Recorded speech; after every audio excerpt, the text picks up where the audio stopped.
এরা বন্ধু কি অবস্থা? অনেকদিন পর আইলা। আলহামদুলিল্লাহ ভালো। কি অবস্থা? এই তো ভালো। বস বস। আচ্ছা বমু কি বন্ধু, তোরা দেখে তো মনটা জুড়াই গেল। আলহামদুলিল্লাহ। বাড়ি করলি, গাড়ি করলি, এখন বিজনেস দিয়ে দিলি। ইয়া করবি কবে বন্ধু?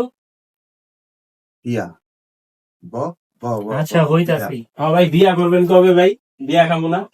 হ্যাঁ অনেকদিন ধরে বিয়ে শাদী খাই না, অনুষ্ঠানে যাই না। বিয়ে কি করতে হবে? বিয়ে করা ছাড়া জীবন চলে না। মানুষের লাইফ কি খালি বিয়ের মধ্যে সীমাবদ্ধ থাকে? আরে ভাই, ইতিহাস হাতাও, হাতালে দেখবা বর্তমানে জমানায় ডিভোর্স হচ্ছে বেশি। বিয়ে কয়টা হয়? 75% ডিভোর্স হয়ে যেতেছে। বিয়ে করা লাভ নাই তো ভাই। আরেকজনের মেয়েকে আপনি না খাওয়াবেন কেন? আপনার বাপ মা আছে না? আরেকজনের মেয়ে আসবে, তাদের তালে তালে পরে আপনি মনে করেন তালবাহার হয়ে যাবেন, প্রেমের সাগরে ভেসে যাবেন, ফ্যামিলি ছেড়ে আলাদা হয়ে যাবেন। দরকার কি?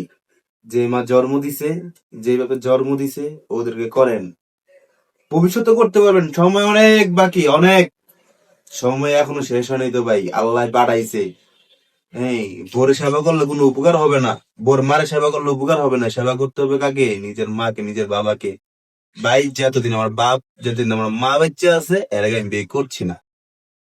আরেকজনের মেয়ের কথা দান্দায় পড়া কোনো ইচ্ছা আমার নাই, বুঝছেন?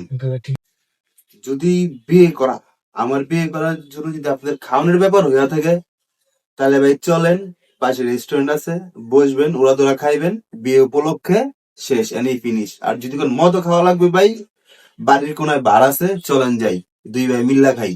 আমি বিয়ে করলে তো আমি দিন খাইতে পারবো না, একবারে খাই আমি। খাইলে বন্ধু বিয়ার মতো ধুমধাম খাওয়াইতে হইব। ধুমধামি খাইবেন, লাগলে সেরানি করে খামু। খাইবেন। আল্লাহ আল্লাহ বাড়ি দিছে, গাড়ি দিছে, ব্যবসা দিছে, ব্যবসা তো লাভ বেড়ায় বেড়ায় না ভাই। হ্যাঁ খাইবেন, একদিনই তো খাইবেন, দৈনিক খাইবেন। বিয়ার খাওয়ান যে কদিন হয় কদিন কিন্তু খামু। ভাই, বিয়ের ব্যাপারে আজকের পর থেকে আপনাদের বাইরের কোনো কথা কইবেন না। আচ্ছা ঠিক আছে কমো না, কিন্তু সেরানি করে খাইতে যাবো এখন। আলহামদুলিল্লাহ ভাই, শেয়ার নিয়ে খাইতে যাবো এখন। ঠিক আছে।